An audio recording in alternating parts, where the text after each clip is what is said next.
I never thought one place could change my perception of reality. I am a journalist who writes about urban legends and abandoned buildings, always searching for the truth behind the rumors. But what I saw on the outskirts of a small town exceeded all my expectations. They spoke of a house the locals called the House That Remembers. It stood at the end of a deserted street, its windows boarded up, and holes gaping in its roof. Nobody had entered it for many years. Urban legends claimed that people disappeared inside and those who went in never came out. That wasn't enough for me. I had always loved testing legends. In the evening, I drove up to the house. It loomed like a giant from the past, shrouded in twilight. The silence around it was strange, unnaturally dense, as if nature itself was holding its breath. I stepped toward the door. It yielded with unexpected ease, and I found myself in a long corridor. Dust, cobwebs, the smell of old wood and mold, all of it merged into a heavy atmosphere.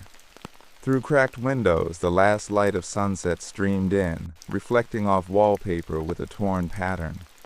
And then I heard a whisper, soft, almost inaudible, but chillingly familiar. It was repeating my own words. I froze, my heart pounding faster. By dawn, I was still trying to find an exit. Stairs, hallways, doors. Everything brought me back to the same places. I shouted, smashed windows, tried to escape, but it was all in vain. Every sound, every creak of the floorboards, a reproduction of my actions, as if the house preserved them forever. I stumbled upon a new entry in an old diary. The house keeps those who come. It repeats their life until they become part of its walls. With horror, I realized, all this time I had not been investigating the house.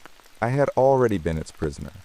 Everything I thought was reality was only memories of past victims, frozen within its walls. I looked into a mirror. My reflection trembled, and for a moment it seemed to live its own life. Then something strange happened.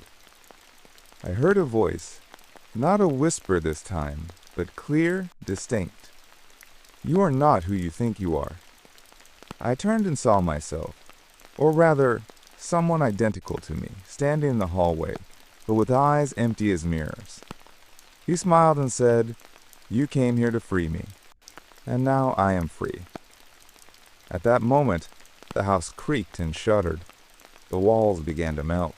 Windows and doors disappeared, and I felt myself being drawn into the very memory of the house. My consciousness was torn apart.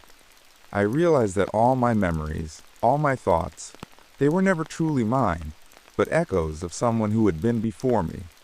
My double stepped toward me, and in that moment I understood the shocking truth.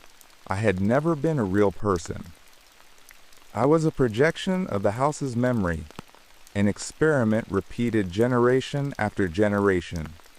Every journalist who came here thought he was alive, but was only another fragment of consciousness created by the house to lure new victims. The house didn't just remember people. It created them. It manipulated reality, forming identities until someone came from outside. And now my double, the real me, had left the house, but I remained, just a copy, forever trapped within its walls. When I tried to scream, the world around me dissolved. Only an empty room remained, and the whispers of new arrivals. Someone opened the door. Footsteps echoed again. The house had already begun to repeat them, and my role was clear. I had become the bait, like all before me. I turned on my flashlight. On the floor lay an old carpet with dark stains, and along the walls hung yellowed photographs of a family who had once lived here. The eyes in the photographs seemed alive, following my every movement. I told myself it was just a trick of the light, but the whisper repeated everything I did. The hallway behind me creaked softly. I turned. Nothing, yet the air carried the weight of someone nearby. I took a deep breath and moved forward. On a table I found a note, carefully placed on an old writing desk. You did not come here by accident. The house remembers everyone. I didn't understand what it meant. Still, the feeling of unease grew stronger with every passing minute. The sun had completely slipped below the horizon, and darkness swallowed the rooms. The shadows in the corners thickened, and the creaks of the floor grew louder. I heard footsteps, whispers, and quiet laughter. Everything was echoing my own movements.